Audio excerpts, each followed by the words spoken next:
For some awkward reason, people are underestimating my blood gang ties, my Vice Lord ties. Like, I'm a very sophisticated person. That's what I call myself too, a sophisticated blood. But what's crazy is I'm always the one to talk to the police if me and my homies get pulled over for that reason. All of them niggas got felonies. So they keep their mouth shut when they in the car and we get pulled over. But if I speak to the cop, I could usually get us out of it for the most part. If it's just a simple, oh, the neighbors called because you guys are sitting in the driveway smoking weed. That type of shit. So they let me talk because they know usually I talk the cop out of it and he walks away and gives us a warning or whatever. And then we find out what neighbor that's snitching. We take care of that neighbor, and make sure they don't do that again. But it's just funny because a lot of my friends are in prison, in jail right now. Right now, currently. They ain't on the block, they ain't on the street. So, and I can imagine how horrible it is to be incarcerated, you know, during this global crisis that we're having that's not over with, that people are treating like it's over with, when really it's just calmed down, but it's not over with. So it's just funny to me. And I was never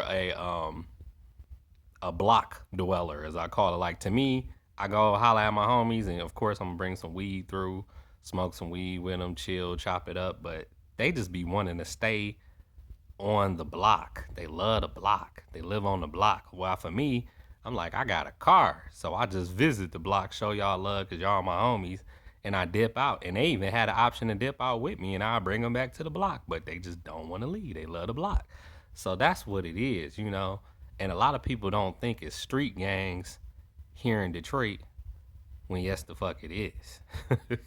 So they like to do they street gang shit, while for me I'm more internationally known with my gang banging, to the point where it don't even look like gang banging no more with me. I don't have to wear red at all.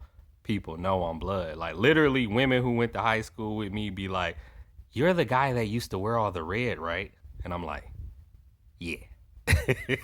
Yeah, it's always that, or you're the guy who was always high all the time or suspended all the time. It's always something that would match up with the whole I hung around gangbangers pretty much. And what people fail to realize is smoking weed and gangbanging go together like peanut butter and jelly, if you ask me. Like, what kind of gangbanger don't smoke weed? So it just all makes sense. But it's just crazy that certain females have been playing with me lately as if they can't be touched too, when I'm not the type of guy, I'm not the advocate to tell people don't hit women. For me, it's hit whoever hits me. And my own mother has never told me don't hit women. So at the end of the day, it's like you rolling the dice if you say certain trigger words to me that make me reach out and touch you, pretty much. The women that's smart enough to know they don't play with me like that. The ones that don't, they get to the point where, I end up choking them and their face turn purple or blue. Or it's certain warning colors where I know when to let go of my grip, my force grip on my Darth Vader shit. But, I hope that we don't get to that. Aries is the only female I know who got to that point where I had to choke her up in the movie theater because she was reckless eyeballing another nigga and I wasn't feeling it. She was my girlfriend at the time, so I had to teach her a lesson that I may not be as nice as you assume, or as nice as I look, when, looks can be deceiving. So it is what it is.